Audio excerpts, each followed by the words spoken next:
El aire es frío.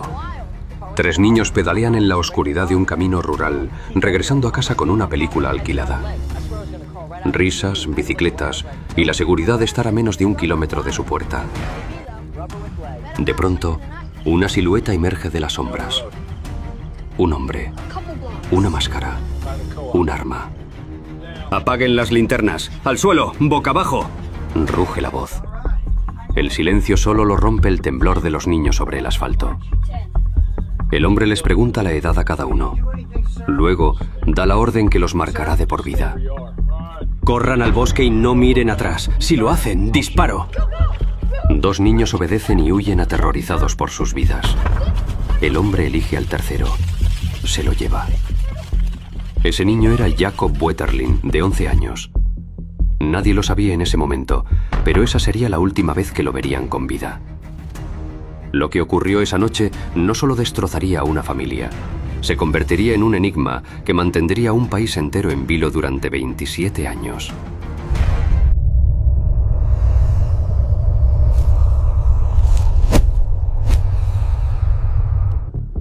En St. Joseph, Minnesota, a finales de los años 80, la vida transcurría sin sobresaltos. Era uno de esos pueblos pequeños donde todos se conocían por nombre, donde las puertas rara vez se cerraban con llave y donde los niños podían recorrer las calles en bicicleta hasta el atardecer sin que nadie imaginara el peligro. Ahí creció Jacob Wetterlin. Tenía 11 años. Era delgado, de cabello castaño claro, con una sonrisa fácil y un carácter tranquilo. No era el más ruidoso ni el más rebelde, pero sí de esos niños que siempre estaban presentes. Amable, juguetón y querido por sus compañeros. Vivía con sus padres, Jerry y Patty Wetterlin, y su hermano menor, Trevor, de 10 años. Una familia normal, sin antecedentes, sin conflictos visibles. Una casa como cualquier otra en ese tranquilo pueblo del centro de Minnesota. Jacob tenía rutinas simples. Iba a la escuela, jugaba hockey, fútbol y baloncesto, le gustaban las películas y, sobre todo, salir en bicicleta con sus amigos al final del día. Nada en su vida parecía fuera de lugar. Jacob era un buen chico. De esos que saludan, que no se meten en problemas. Lo veías pasar en su bicicleta y sabías que todo estaba bien. Era parte del lugar. En esa época, el concepto de peligro era distinto. Los padres confiaban. Los niños tenían libertad para moverse solos, y el mundo parecía seguro. Pero había pequeños detalles que en ese momento nadie notaba realmente. Vehículos desconocidos vistos ocasionalmente en las afueras. Personas que nadie reconocía del todo. Sensaciones extrañas que se ignoraban, porque no encajaban con la realidad tranquila del pueblo. Nada concreto, nada que justificara el miedo. Hasta esa noche. El 22 de octubre de 1989 parecía un día cualquiera. Jacob pasó la tarde como siempre. No hubo señales de alerta, no hubo discusiones, no hubo cambios en su rutina. Al caer la noche, decidió salir con su hermano Trevor y su mejor amigo, Aaron Larson, de 11 años. Los 3 tomaron sus bicicletas y se dirigieron a la tienda de videos cercana para alquilar una película. Era algo que hacían con frecuencia. La tienda estaba iluminada, había gente, nada parecía fuera de lugar. Eligieron la película, pagaron y emprendieron el regreso a casa. El camino de vuelta era más oscuro, menos transitado y silencioso. Las ruedas de las bicicletas rompían el sonido de la noche. El aire era frío y el trayecto corto, demasiado corto como para que algo saliera mal. Todo era normal. Hablábamos de la película, de cosas simples. No había nadie. Era solo el camino de siempre. Nunca pensamos que algo podía pasar ahí. Pero algo sí estaba ahí, esperando. En algún punto del camino rural, la oscuridad dejó de ser solo oscuridad y se convirtió en presencia. Una figura apareció. Un hombre, cubierto, armado, silencioso. En cuestión de segundos, lo que era una noche normal se convirtió en una escena imposible. Esa noche, en ese camino aparentemente seguro, un niño de 11 años desapareció sin dejar rastro. Y nadie imaginaba que ese momento sería el inicio de una búsqueda desesperada, de errores que costarían años y de un misterio que permanecería sin respuesta durante casi 3 décadas. La desaparición de Jacob Wetterling activó una alarma inmediata en St. Joseph, Minnesota. Poco después de las 9 de la noche del 22 de octubre de 1989, su hermano Trevor, 10 años, y su amigo Aaron Larson, 11 años, llegaron a casa corriendo y en estado de shock. Sus palabras eran confusas y fragmentadas, pero suficientes para entender lo esencial. Jacob no había regresado. En cuestión de minutos, sus padres, Jerry y Patty Wetterling, salieron desesperados a buscarlo. Recorrieron el camino rural en bicicleta y a pie, llamando su nombre una y otra vez en la oscuridad. No hubo respuesta. La policía de St. Joseph fue notificada esa misma noche. Las primeras horas fueron críticas. Agentes, vecinos y voluntarios comenzaron a rastrear la zona con linternas. Los campos, los caminos rurales, las zanjas y los bosques cercanos fueron revisados palmo a palmo. Pero no había señales. Ni una prenda de ropa, ni huellas claras, ni testigos adicionales. Era como si Jacob hubiera sido tragado por la noche. Lo que más nos desconcertó fue una ausencia total de evidencia. En la mayoría de casos siempre hay algo, un zapato, una huella, un indicio. Aquí no había nada, solo un punto exacto en el camino y después vacío. A la mañana siguiente la búsqueda se intensificó drásticamente. Se desplegaron más unidades policiales, se sumaron perros de rastreo, se organizaron cuadrillas de voluntarios que avanzaban en línea revisando cada metro del terreno. El caso comenzó a atraer atención fuera del pequeño pueblo, pero mientras más crecía el operativo, más evidente se volvía un problema grave. No había dirección. Los perros perdían el rastro casi de inmediato. No se identificó ningún vehículo con certeza, y la descripción del atacante era demasiado vaga. Un hombre blanco, de entre 30 y 40 años, alto, con el rostro cubierto por una máscara o pasamontañas y armado con una pistola. Caminábamos durante horas mirando al suelo, esperando encontrar algo, cualquier cosa, pero era desesperante. Era como buscar a alguien que nunca hubiera estado ahí. Las horas se convirtieron en días, los días en semanas, y con el paso del tiempo, la esperanza comenzó a cambiar de forma. Ya no se trataba solo de encontrar a Jacob con vida. Se trataba de entender qué había ocurrido exactamente en ese camino rural a solo 1 milla de su casa. ¿Cómo era posible que, en un pueblo tranquilo donde todos se conocían, en cuestión de segundos, un niño de 11 años desapareciera sin dejar rastro alguno? La escena seguía siendo la misma. 3 bicicletas abandonadas, un punto exacto en el camino donde todo se detuvo, y un silencio que nadie podía explicar. Pero la respuesta no estaba ahí. Y ese vacío sería el inicio de uno de los casos más desconcertantes y prolongados en la historia de Estados Unidos. A medida que pasaban los días, la desaparición de Jacob Wetterling dejó de ser solo una búsqueda desesperada y se convirtió en una investigación formal. La presión aumentaba. Medios de comunicación nacionales llegaron a St. Joseph, Minnesota. El caso comenzó a expandirse más allá del pequeño pueblo y a captar la atención de todo el país. La policía empezó a revisar denuncias anteriores en la zona.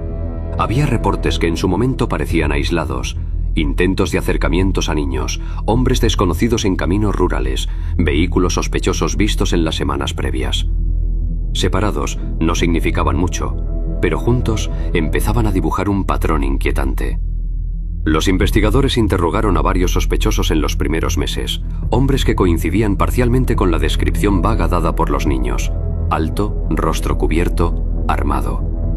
Cada uno fue cuestionado exhaustivamente, pero ninguna línea de investigación dio resultados concretos. Cuando conectamos los incidentes, entendimos que esto no parecía algo improvisado. Alguien conocía muy bien la zona y sabía cómo moverse sin dejar rastro. Interrogamos a varios sospechosos, pero cada vez que creíamos tener algo, la pista se desvanecía. Sin embargo, cada interrogatorio terminaba en un callejón sin salida. Se analizaron vehículos, se revisaron antecedentes de personas con historial delictivo en la región. Se siguieron testimonios que llevaban a otras ciudades e incluso a otros estados. Se usaron perros de rastreo, se revisaron caminos, campos y bosques palmo a palmo. Pero ninguna conducía a una respuesta real. No había huellas, no había fibras, no había testigos adicionales, no había un vehículo identificado con certeza. La descripción del hombre era demasiado vaga: alto, rostro cubierto, armado.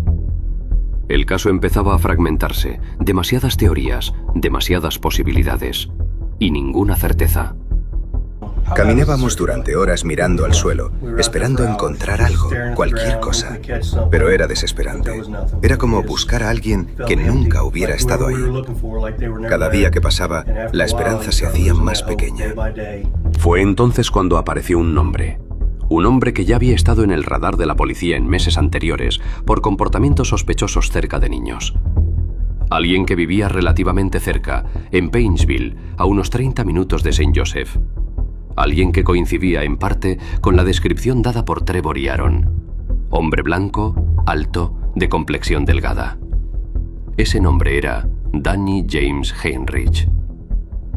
Fue interrogado en varias ocasiones durante los primeros meses de la investigación. Su comportamiento levantó sospechas.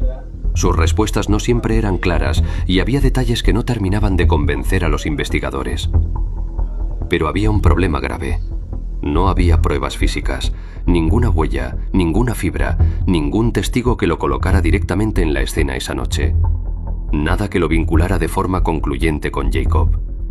Y en ese momento, eso era todo lo que importaba ante la ley. Sabíamos que había algo extraño en él, pero no podíamos sostener un caso solo con intuiciones. Sin evidencia física, no había forma de avanzar ni de retenerlo. Mientras tanto, la investigación seguía abriendo caminos.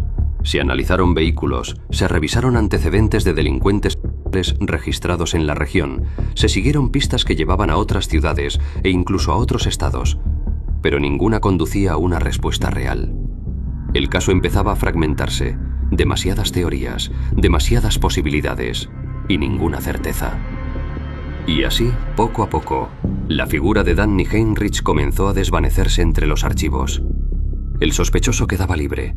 Los meses pasaron, luego los años, y el caso de Jacob Wetterling comenzó a convertirse en algo más peligroso que un misterio, en un caso sin resolver, un archivo abierto, una herida sin cerrar, y una pregunta que nadie podía responder. ¿Quién había estado realmente en ese camino oscuro esa noche? ¿Y por qué parecía que Jacob se había desvanecido sin dejar ningún rastro? Pasaron los años, luego más años. El caso de Jacob Wetterling se convirtió en un símbolo nacional, pero también en una deuda pendiente que nunca terminaba de cerrarse. Durante 27 años, la investigación permaneció abierta, aunque con menos intensidad. Se revisaron miles de pistas, se reanalizaron evidencias antiguas y se reconstruyeron teorías una y otra vez. Sin embargo, el caso seguía estancado.